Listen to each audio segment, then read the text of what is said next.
We're excited to announce that our very own podcasting platform, Zencastr, has become a new sponsor to the show. Check out the podcast's discount link in our show notes and stay tuned for why we love using Zen for the podcast. You're listening to the Archaeology Podcast Network.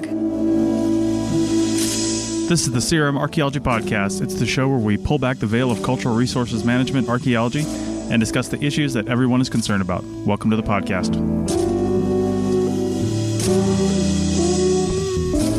Hello and welcome to the CRM Archaeology Podcast, episode 172 for September 11th, 2019. I'm not your host, Chris Webster. On today's show, Doug, Stephen, and Bill White try to define historical archaeology and then talk about how CRM companies communicate with each other. So, go put your diplomat shoes on because the CRM Archaeology Podcast starts right now.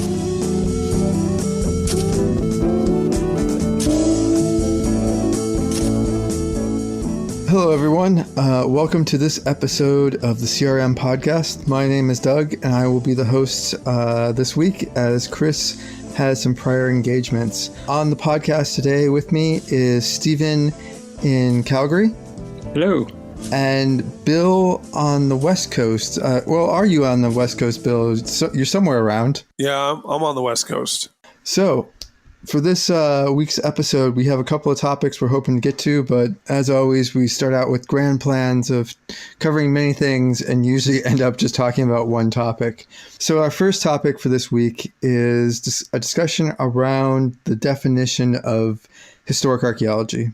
And this comes from an experience I had just a couple of days ago where an archaeologist was discussing a definition of how to sort of put together periods. And this was periods in the United States, and they were trying to pull, well, not the United States, in the United Kingdom, and they were trying to pull together different definitions. And they brought up the idea of historic archaeology and maybe using that as a term to describe a period. But they basically said no, because they had defined historic archaeology as from 1492 onwards. And I've run into this quite a few places where people only refer to historic archaeology in the Americas as from the period from when Europeans effectively arrive. And I think this is highly problematic for many different reasons. One, it's not really accurate because there was writing before then. And so to say that their history only started in 1492 is not accurate by any means if you're talking about oral histories or even written records. And basically it kind of comes off as essentially we only call it historic archaeology if Europeans were around to write about it. And I think that's a pretty, well, jerkish way to approach history. But I'll throw it out to you guys because, Bill, I know you definitely work in historic archaeology. And I know it's a bit, in archaeology, we always have sorts of problems trying to define periods and cultures and stuff like that. But I kind of find a lot of definitions of archaeology, especially around the term historic, to be, not the best. What are your guys' thoughts on it?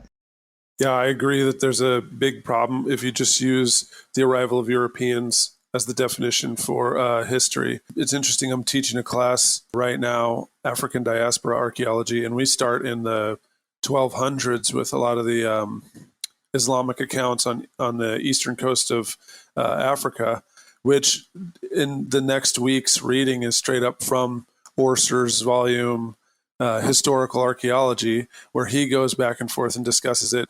And really, it's just up to the archaeologist, right? So we're using the system that was coming from colonialism. It only makes sense that we would use a definition that is, coming from those origins and reflects those origins.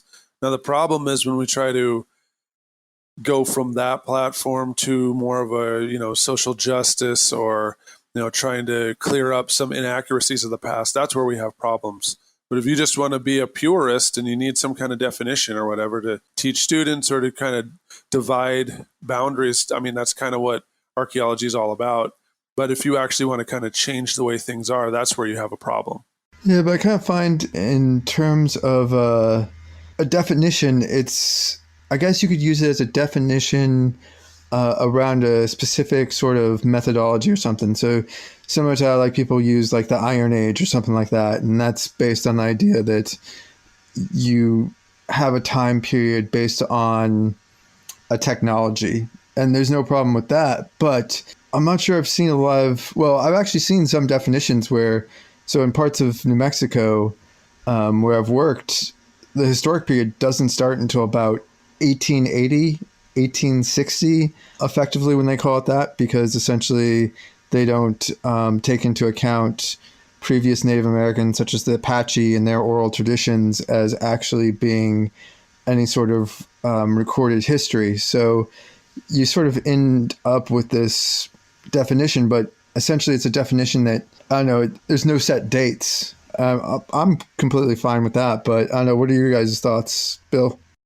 I feel like the European, I thought, at least we read from over here, that the post-medieval was the better moniker, because just like you were saying, if you're going on a certain kind of technology, and when it comes to historical archaeology, the technology is written records, then that omits all of the thousands of years of petroglyphs, all the different other kinds of, Mayan writings, all the different kinds of Islamic writings and other stuff coming from Africa, and then, going on to the tons and tons of alphabets and languages in Asia. If writing is the technology that you're deciding to use as the boundary, I mean, that's not a very good one. But if you're talking about industrial systems and international commerce and, the most recent rendition of that kind of stuff since the Roman Empire, then I think that post-medieval is probably a better way of saying it. But now we're stuck, though. I'm a member of the Society of Historical Archaeology. So, I mean, that's what we've got right now. It's just like the prehistory discussion that there is a time before history, right? Or that, we would have ever made it out of Stone Age. I mean, that's not really a reality. But like I said, if you need a name, then that's the most functional thing. But if you want to actually be an archaeologist, maybe thinking about different eras of development and connectivity between different cultures on continents, that might be a more useful way of doing it. A lot of times, instead of historic, for periods, we tend to sometimes use post-contact, indicating that, there is a cultural shift that occurs when Europeans make contact or proto-contact, or, when like the effects of European occupation starts to spread. On a local level, that really depends on, when that sort of contact happened, right? Like it doesn't occur at exactly 1492.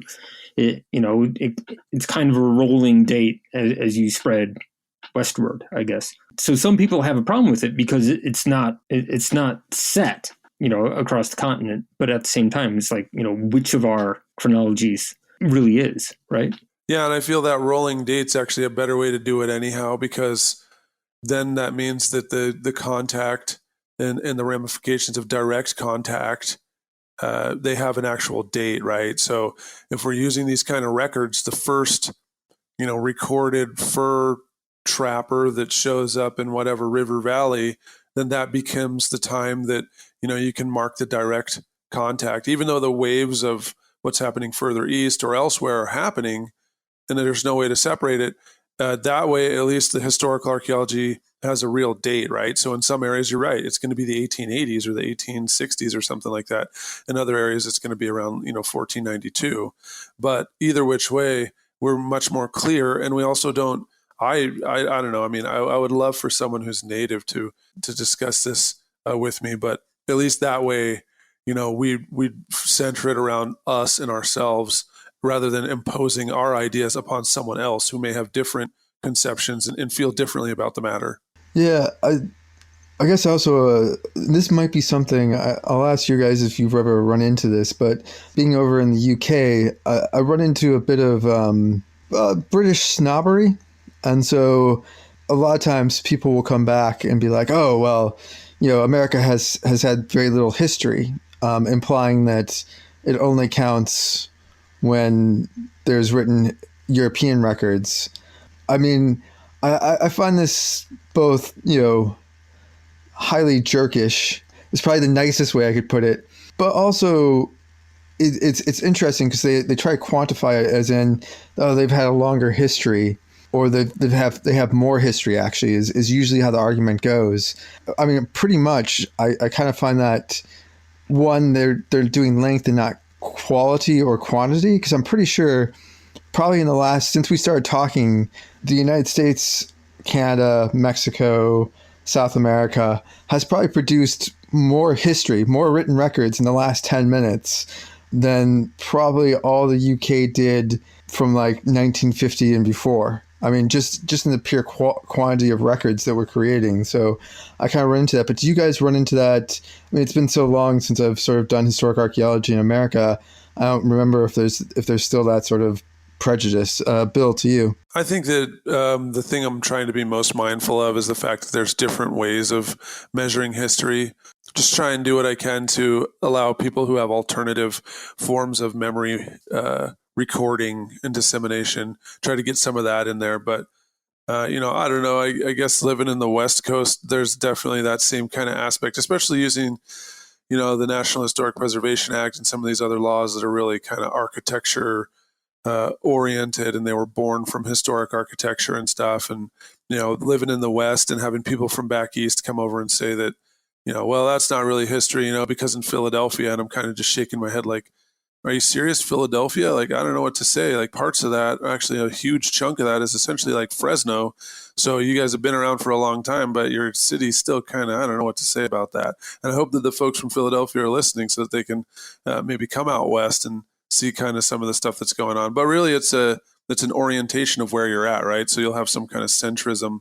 And I could definitely see folks in the UK being really centric and coming over and saying, oh, well, these things are only 400 years old. Well, we've got things that are going back before that. And I'm just shaking my head like, you also have things that go back tens of thousands of years too.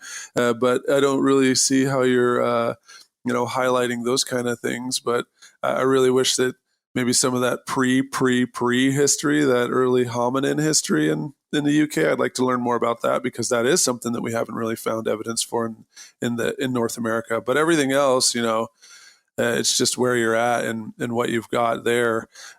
Try and take pride in those kind of things, but maybe not try to impose those things onto other people. Maybe not have that snobbery.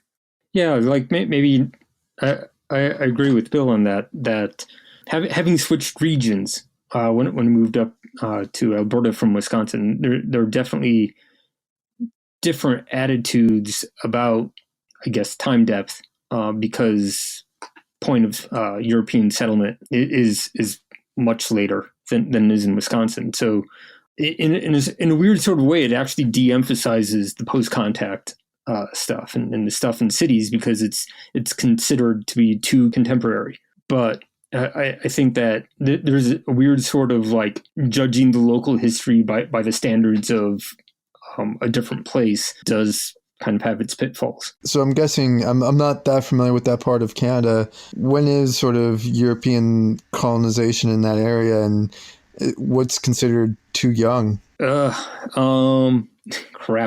You're going to make me actually try to remember something.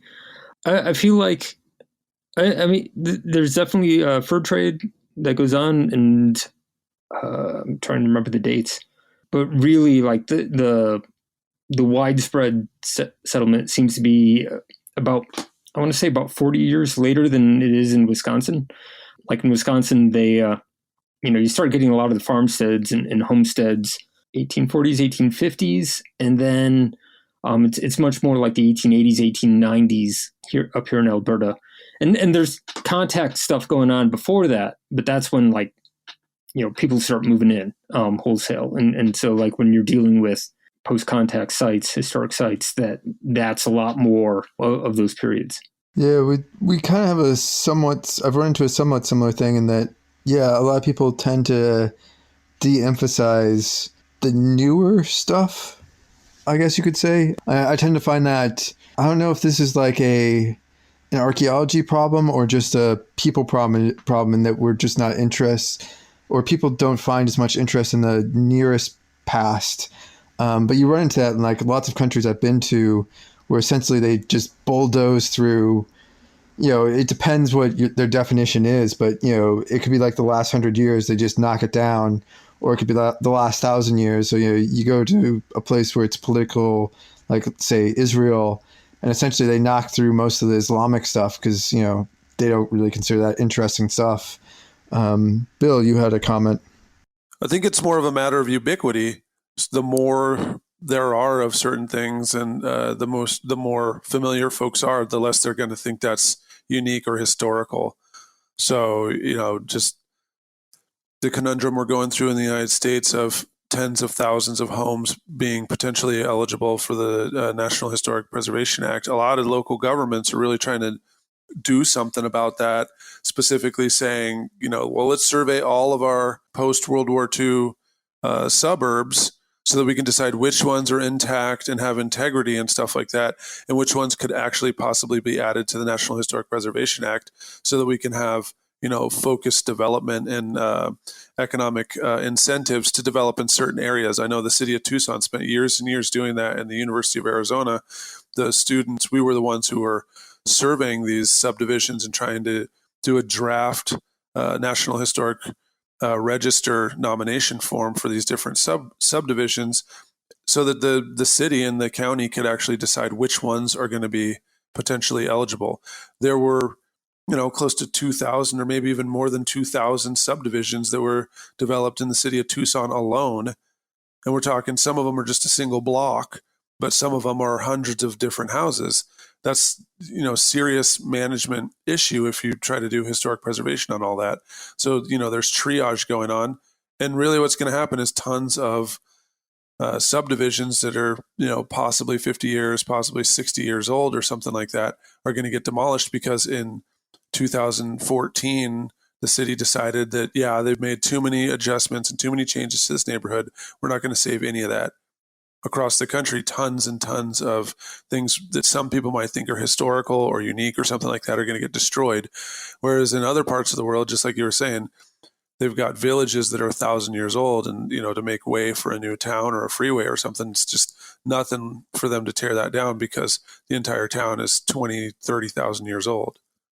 Do you think that's also sort of an archaeology problem as well? In that, so doing a lot of like public engagement, I tend to actually find that when we're engaging with the most recent past, so like where people have memories of buildings or just outside the memories, so, you know, 1920s, 1910s, where there's pretty much no one around who still remembers, but they remember stories of it and stuff like that. That is actually really engaging for people. They really do enjoy the recent past a lot. And I'm wondering, do we archaeologists sort of have a bias where we tend to aim for things that are more, I guess, older, less unique, or as you were talking about, Bill, there's just not a lot of it. Do you guys find that, I'm wondering if this is not a people thing, but an archaeologist problem where we basically like stuff that's older and ignore the more recent stuff? Maybe, but also, you know, going back to those narratives, another thing that I'm starting to learn about the development of our historic preservation laws is there's really key points. And a lot of times that's when some kind of president or some kind of, legislator wants to make a legacy or something like that. And so they really push through these laws. So I feel like if there's a narrative about, you know, saving the United States or going back to some bygone era, magically these artifacts from those previous eras, they're more compelling to save. Whereas, you know, stuff from other eras or associated with other individuals or cultural groups that aren't necessarily in vogue or maybe, you know, minoritized individuals, they might be the ones who suffer disproportionately. Well, with that, we'll take a break and we'll see you guys on the other side. Chris Webster here for the Archaeology Podcast Network. We strive for high-quality interviews and content so you can find information on any topic in archaeology from around the world. One way we do that is by recording interviews with our hosts and guests located in many parts of the world all at once. We do that through the use of Zencastr. That's Zencastr. Zencastr allows us to record high-quality audio with no stress on the guest. Just send them a link to click on, and that's it. Zencastr does the rest. They even do automatic transcriptions. Check out the link in the show notes for 30% off your first 3 months, or go to zencastr.com and use the code CRMARC.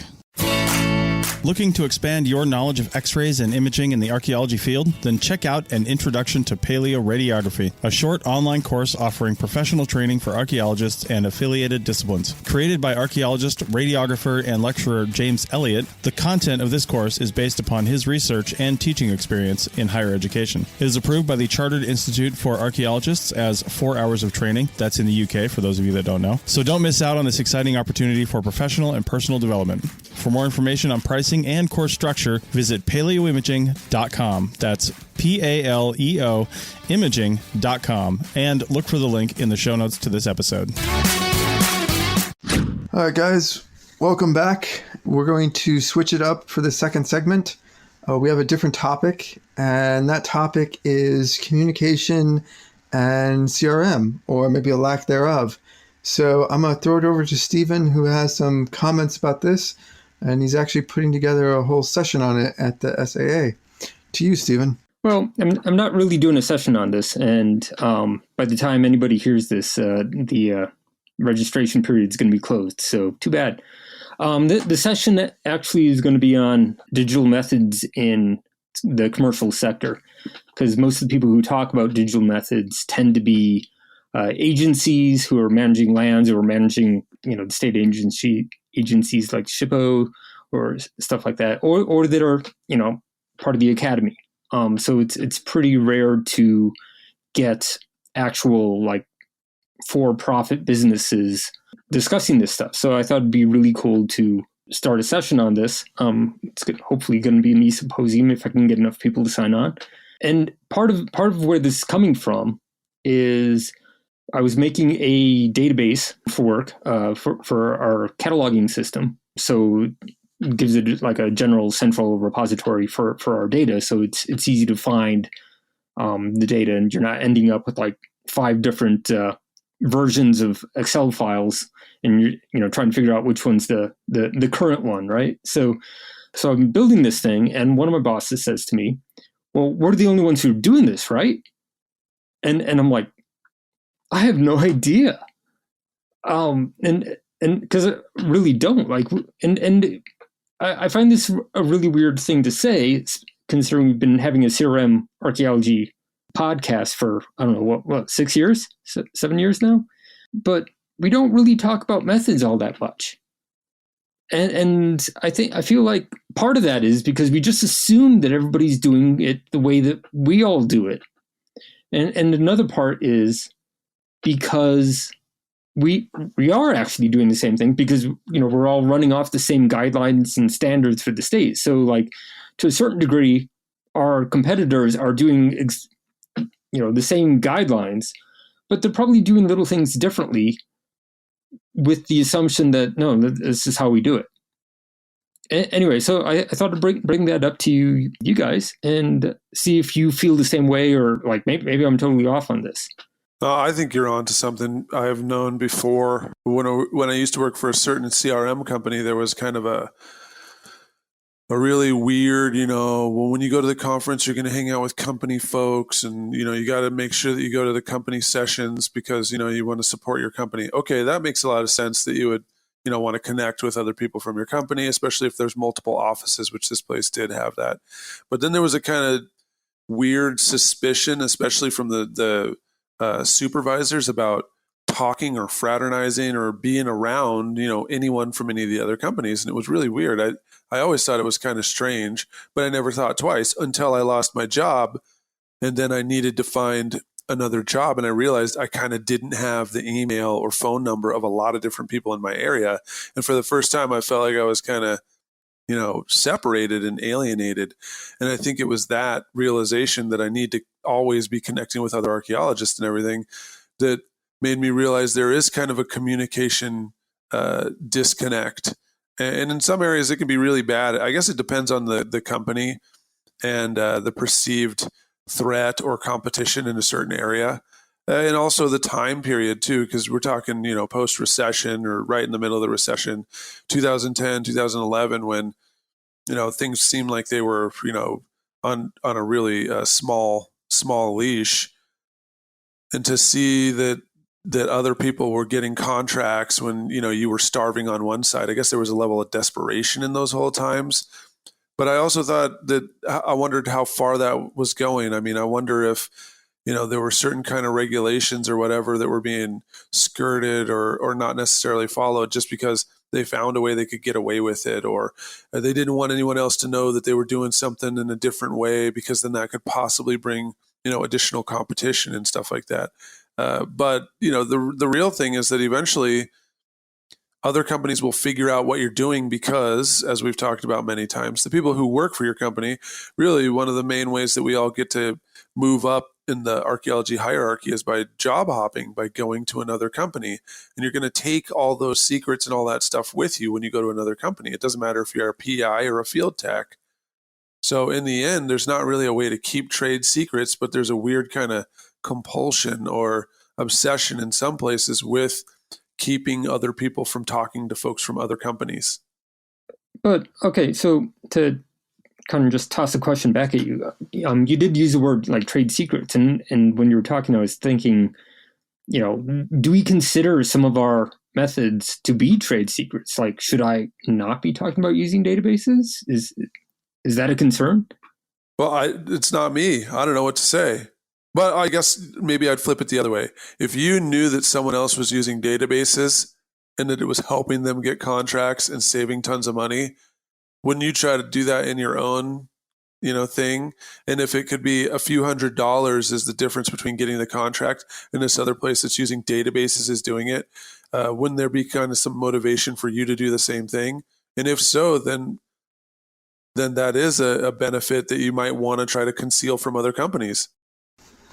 I'm not sure I'm convinced that there's much, so I think there's a lot of variety in how we do archaeology, but I'm not sure if there's a lot of variety in how our outcomes, if we are measuring outcomes and okay, this will speed up our work, I don't know, X amount of times, or, it'll allow us to process this many extra shovel test pits, or it will allow me to, be able to get this project done in 6 months instead of 9 months. I don't think we've ever had, I'm trying to think, and I just can't, of one thing that dominated archaeology. If there's one point, I mean, you have technology changes that have really helped, but not so much on the business side of processes. So C14 dating has revolutionized how we do archaeology, but in terms of the business of CRM and going through and doing our work more efficiently, I'm struggling to think of anything that has had an instant impact and was so noticeable. Man, you were able to do a GIS and suddenly your workload was cut in half and you won all sorts of contracts and stuff instantly. I'm struggling to think of any sort of technology that has been able to go that fast that makes such a difference. But maybe you guys can think of any, Bill? The biggest thing I can think of is these tablets. I mean, they are actually, we've been talking about the benefit or whatever, whether this is going to happen or not on this podcast for, more than half a decade. And now it's just it's a granted thing. There's several companies now that are using tablets. I just saw I'm trying to think, was it the Accra newsletter or something about Paleo West and their, purchasing of a tablet company and everything, and how that was a development. And I also talked to folks just before this happened.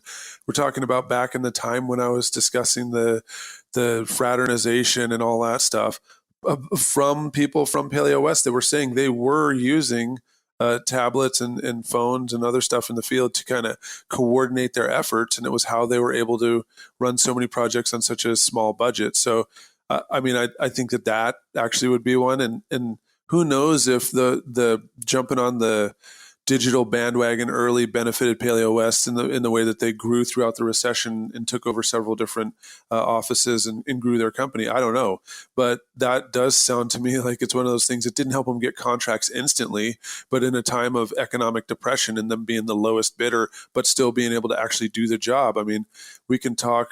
I don't work for Paleo West. I didn't I don't know how well they're doing and how their work compares to other people and stuff like that. But I can definitely say they were doing this stuff. And now here we are 7-8 years later, and everybody's trying to do it.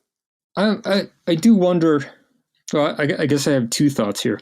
The first is that I do remember in the late 90s, like GIS was kind of like that. We could, if you put just the letters GIS in proposals and stuff, it kind of, got a little bit more of a highlight, right? Like that didn't necessarily, make or break your proposals, but it definitely did highlight it. And so like we were always sure to kind of emphasize that. But at the same time, I feel like for tablets, the rollout was so quick that it's kind of so ubiquitous that it might not actually be a competitive advantage because everybody basically hopped on that bandwagon really quickly. Once they've figured out, it's like, oh, this makes things really quick. Getting our notes into the computer and turning it into a report. So why wouldn't we do this?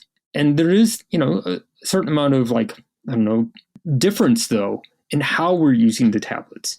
That we're using different software packages, or maybe we're integrating it to like a bad elf GPS rather than having like a separate GPS unit, or various things. Like the way that we're working with tablets might not be the same, even though we're all working with tablets, and that's kind of where like my idea of the lack of communication is coming in. Is that we're all digging shovel tests, but maybe the decision-making process of when and how and in what fashion is still kind of very specific to, the particular like methods, cultures that exist within the industry. Oh, 100%. I think that counts for pretty much all of our methods, actually. And I think there's differences, but I'm not sure how much there is. So I'm doing a project right now where we're actually working across multiple countries, 6 countries, and we're talking about methods. And it's building online tools to help you learn vocational skills in archaeology. And there are a lot of differences, and there's differences within the countries, but most of them are actually quite minor. So how you dig might be slightly different, but the end result is actually not that great.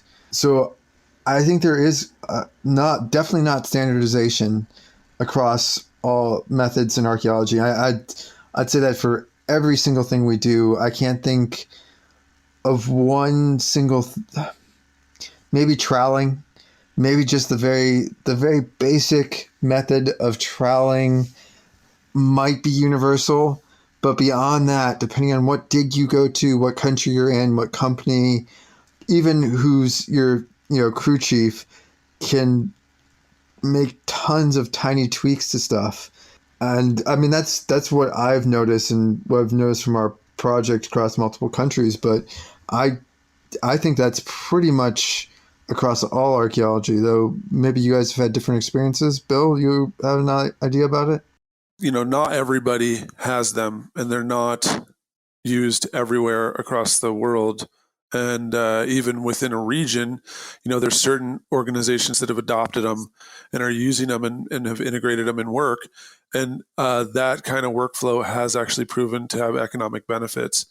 But I think the other thing that's missing is not necessarily like what we're actually in fact doing, but kind of the corporate culture that exists at some places.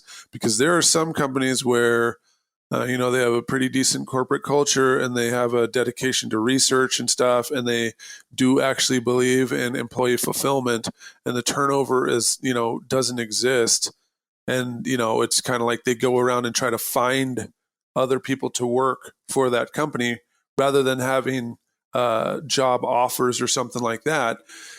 They invite people, and they do that by embedding themselves in other systems and other training avenues and stuff so that they can kind of vet people on the fly or while they're in school or something like that. and to get them hired. The company I'm thinking of that I always talk about is Archaeology Southwest or the Center for Desert Archaeology or whatever. But then there's other places where it's extremely clear that the people who run them do not care at all, and that they are, just tools that are to be used. And you see the way that the people work, they don't care. They don't take any pride in their work.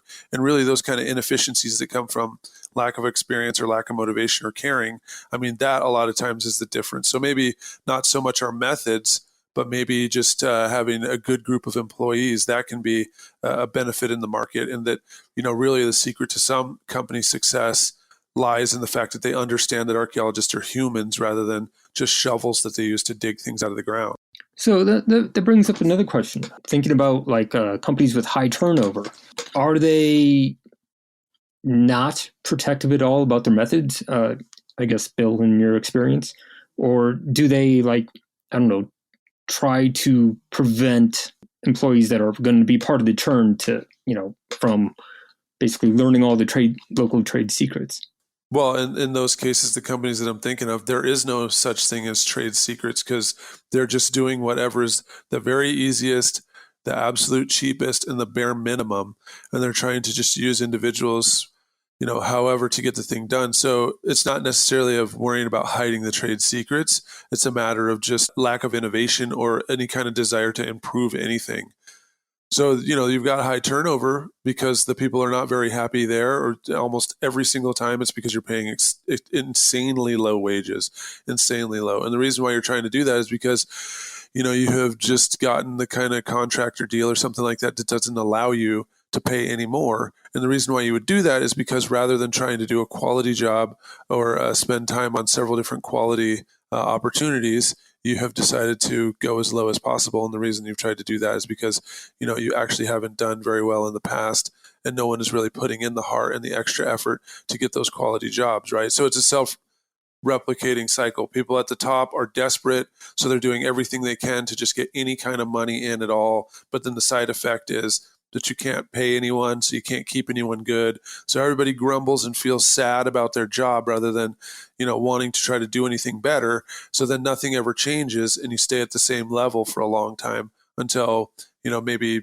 the people are lucky and get something bigger, or maybe, and it's a really sad thing to say, the company shrinks to the point where they can afford to pay a livable wage to more individuals so that you can get to the point where people actually care about the job they're doing. Yeah, do you think that could also be, that's a bit of an issue in CRM, is just the lack of investment in research into new methodologies? I'm not saying that, there's definitely certain individuals and companies who do a lot of that, but I do wonder if it's a matter of we don't think about it, or if it's a matter of resources, but we're not very critical of a lot of the methodology that we do. I can't think of, a lot of work that's been done on what's the optimal way of doing shovel test pits. I think, and this is sort of a way of how archaeology has developed, is it's, you did it one way and you've done it at a company, it works well enough. I think most of our methodology has reached the point where it works, and it works well enough. But I wonder, how critical are we of even just the very simple, tiny things we do, the forms we fill out? How critical are we? Pretty much, well, it depends where you are. So certain states, you'll basically have a form everyone fills out for site records because that's what's required by, SHPO or maybe BLM or something like that. But in other places, there's a huge range of, how many 400, 500, 10,000 different forms do we have for recording context and features between just different companies? I kind of just think we definitely share our knowledge across, with people moving between companies, but I still think there's a huge variability in what we do.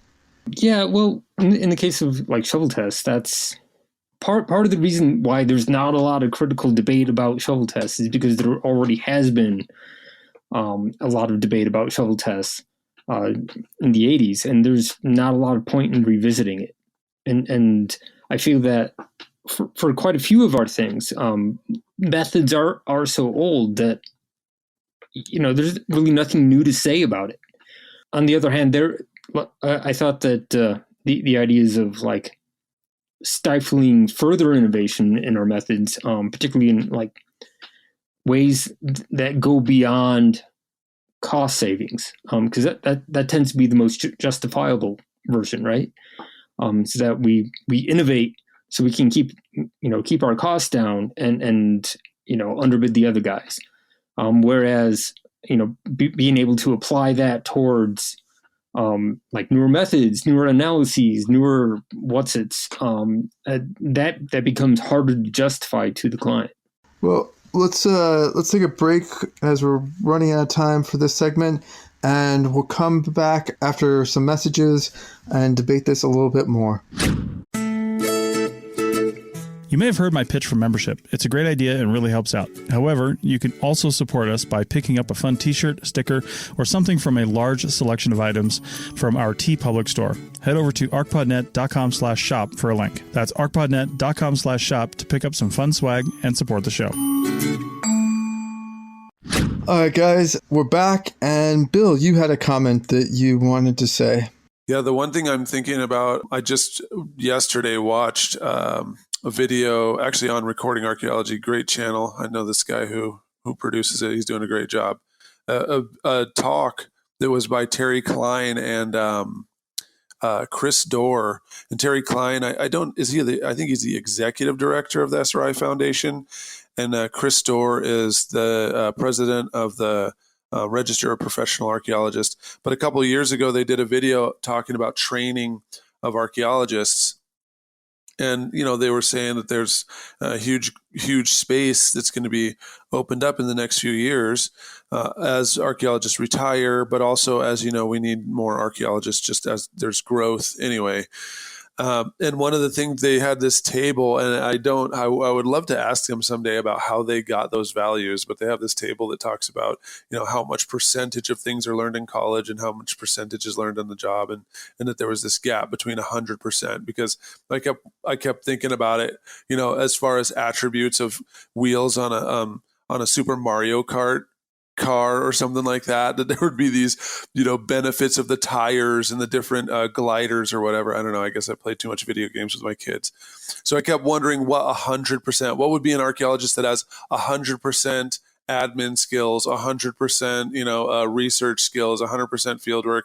So they were saying that, that we needed to have the tank all the way full to 100%, but that there was not places where folks could learn all those things. And the thing that stood out the most is that, they had a thing about admin, which is, being able to put together a proposal, to manage a budget, to, provide for the cash flow. But as Sonia has told us many times, the vast array of business management stuff that happens in the background, the ability to calculate or plan for equipment depreciation or taxes that the company has to pay on each employee and everything. And there was that thing was, 50%, learned on the job, right? So the admin skills are the tank for that. The admin-ometer only gets to 50%, and that's 100% learned on the job.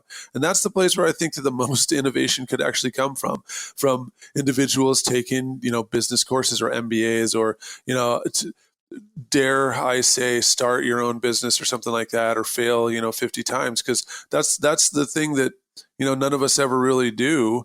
And then we get to the job and we kind of are just like, yeah, well, where's my W-2? I just fill that out and then money goes into my account. And then, it goes out of my account to the microbrewery.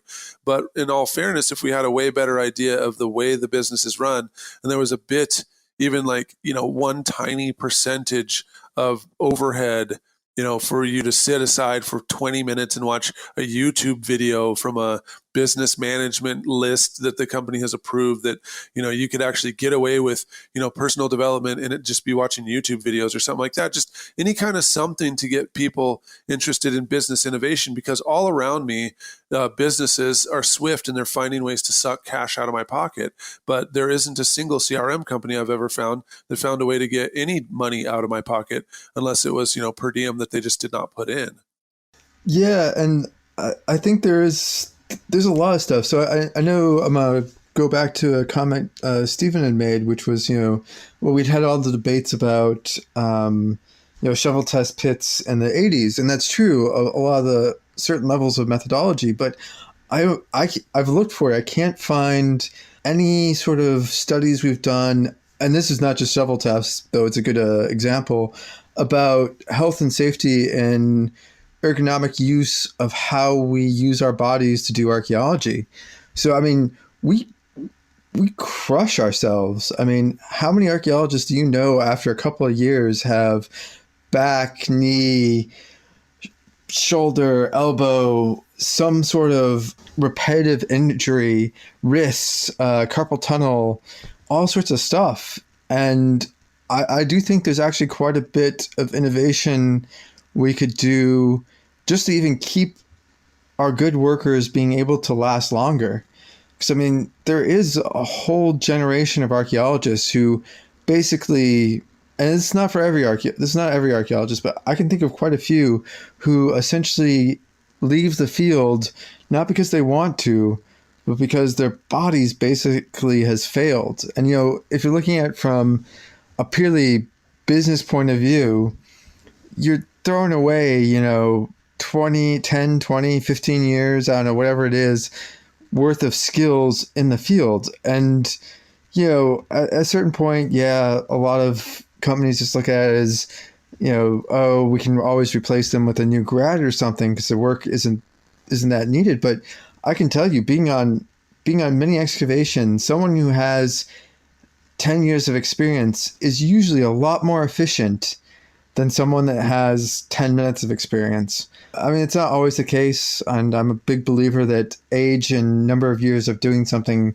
is not that strong of a correlation with quality, but there is still some correlation. And I think, there's just thinking about communication, because I know of one company here in the UK that worked with, I can't remember which university, but basically their sports medicine and health department, I'm getting this completely wrong, but the gist of it is they went out and they got people who looked at medical and to talk about like ergonomics and how to best do your work so you don't get repetitive strain. And I think, there's a lot of places you could innovate in archaeology. I think people are doing it, but this probably does go back to Stephen's original thing is I'm not sure if we're really communicating it around, and some of the stuff, it might be so niche that, you get a lot of people moving across companies, but they may not be moving with those skills or that knowledge to these other companies.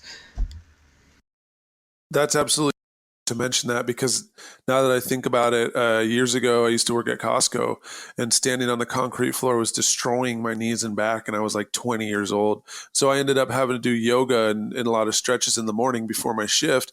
And then, it just kept going on. So by the time I got to do archaeology, I could detect when my back was getting tight and when my knees and feet were starting to hurt, that I knew it was time in the morning to start doing stretches, or when I got back to the hotel room or my room, wherever I was staying at, to do a couple of minutes of stretches while I was watching TV. And that goes so far. Fast forward, a few years as I'm going through the Bay Area, going to work and coming home and stuff. A lot of times in the morning, I'll see certain construction groups, they're doing their safety meeting and they're out in the parking lot. And there's these, mighty construction guys out there doing these stretches and stuff like that. And some of them are just, actual yoga poses, warrior poses and stuff like that, and forward bends. And then others are things we're more familiar with, sports medicine, sports kind of stretching workout stuff. But because the construction site is composed of several different companies, employees from several companies, you can see it's not all companies that are having their employees do stretching. And I don't really know if it's, the concrete layers folks do it, or if it's the roofers or the welders, or, who it is. But you can look out there and you see folks walk right past with their construction tools. And I don't know if they already did stretching or whatever, but it's probably that they work for a different company and they're going over to the construction site to do their job. But then these other 12 people, as they go through the plan for the day, they're in the parking lot stretching. Bill, have Have you ever taught archaeology yoga? Like, in a sense, have you passed on these stretches to other people? Well, I guess if you were one of the couple of guys that we ever had to double bunk with, you saw me in the morning stretching. I also meditate too, so that's kind of off-putting, I guess, if you're waking up and getting your breakfast ready and brushing your teeth, and there's a guy just sitting in the corner or someone, touching their toes. No, I have not. No, I don't even know where to begin. How would I do that? I don't know. Maybe this goes back to Stephen's original sort of point here, is that maybe we do have a problem in communicating, and maybe our problem is, how do we, I guess the first step might be communicating how to communicate, in a sense of, I'm thinking right there, Bill, you have a pretty good example of a skill that you've picked up over the years that would be beneficial to probably all archaeologists or most archaeologists, and maybe it's just not getting out there. Sure. And also I have, just like you were saying, tendonitis and other injuries that are related from digging that I didn't have when I first started doing these stretches. So even doing the stretches, it still didn't prevent me from having, body use injuries and stuff like that. But what's worse of all is that I'm, the instructor on field schools, and I don't even teach my students how to stretch. And I never even really think if these morning stretches, if I had just showed them how to stretch or something like that, and said that they had to do it, or ask them to do it, or recommend that they do wrist, elbow, shoulder, back and leg stretches in the morning, just 10 minutes or whatever, that they can actually help themselves from getting hurt. Now I feel real guilty. I need to start showing more people about the stretches I do every day before I dig. Way to go, Doug, making Bill feel bad. It's okay. I'm feeling that same guilt right now, because I also do most of it's now more community work that I do in community digs, but we kind of just put people in without having them stretch.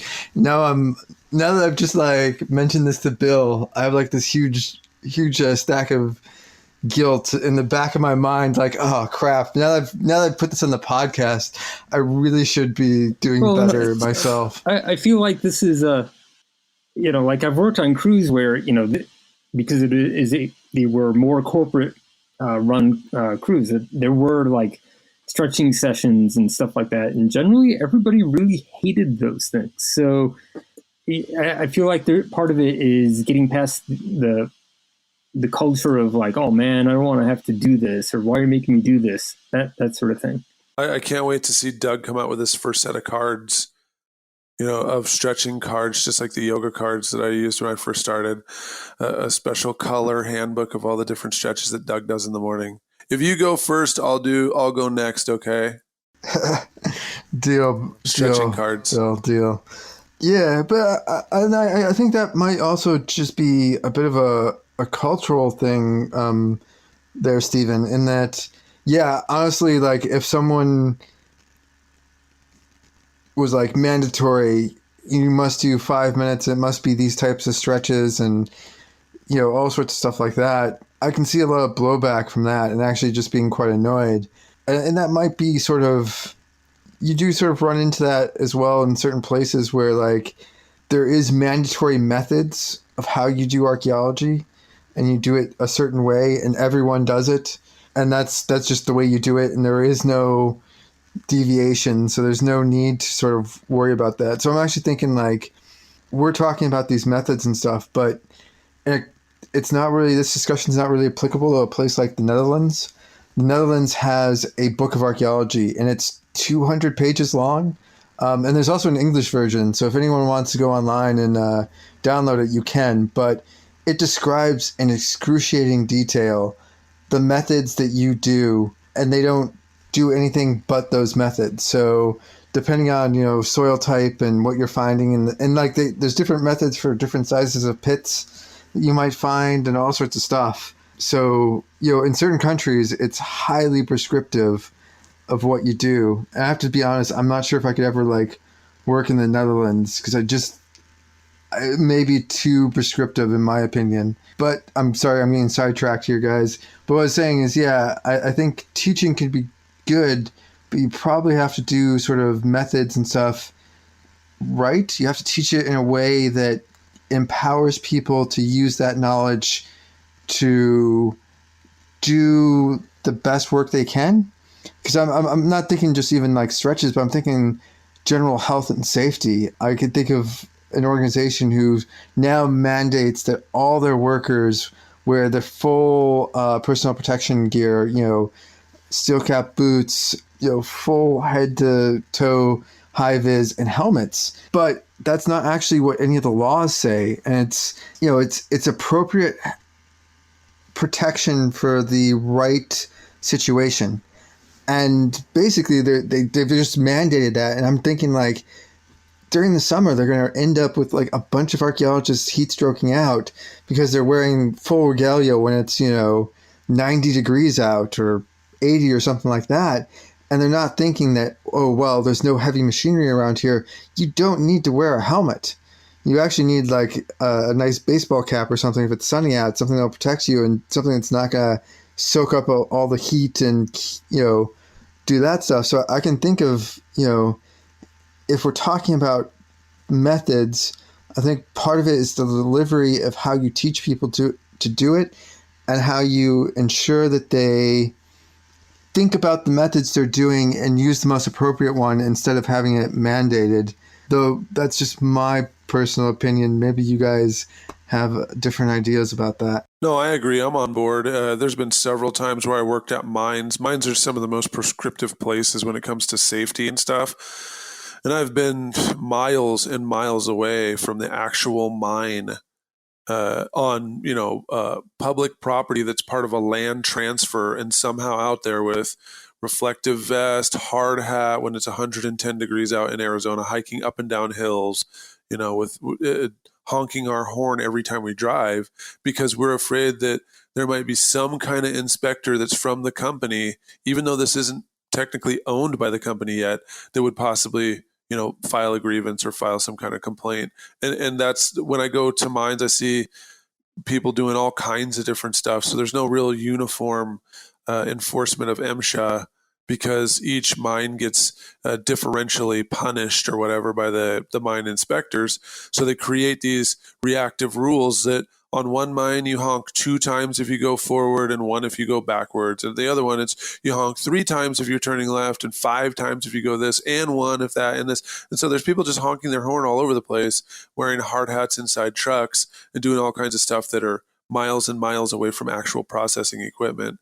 So, I definitely don't think that these kind of proscriptive instructions or whatever, or forcing folks to stretch every morning for 5 minutes. I don't think that that's necessarily the solution, but I mean, I guess maybe sharing our own experience, like, my back used to hurt and I thought they were going to make me have to do surgery. And then I just started trying to touch my toes every day for 40 days. And all of a sudden my back didn't hurt as much. I mean, those kind of exemplary situations where you did something and it turned out okay. Perhaps you can try something innocent like trying to touch your toes. I mean, maybe that might be more of a pathway. And I think that is a good place to leave this podcast. So thank you everyone for listening this week, and we will see you again in about 2 weeks with our next episode.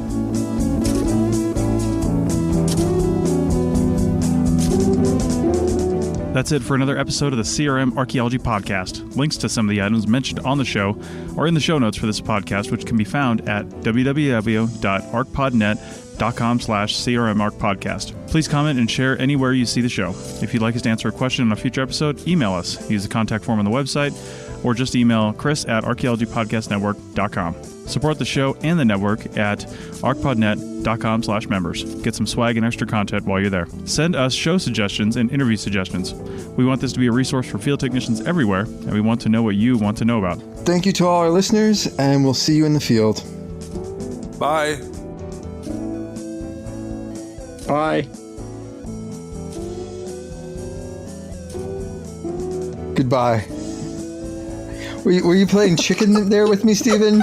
Were you doing a bye? Steven. Uh-oh.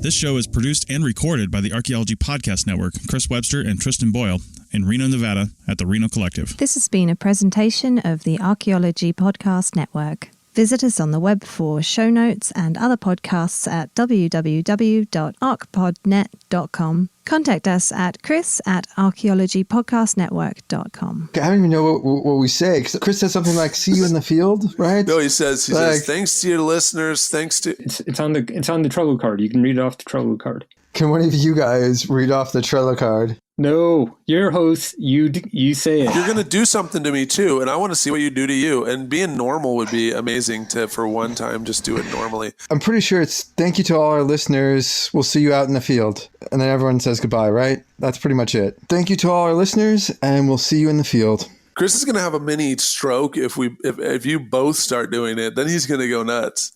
Thanks again for listening to this episode and for supporting the Archaeology Podcast Network. If you want these shows to keep going, consider becoming a member for just $7.99 US a month. That's cheaper than a venti quad eggnog latte. Go to archpodnet.com/members for more info.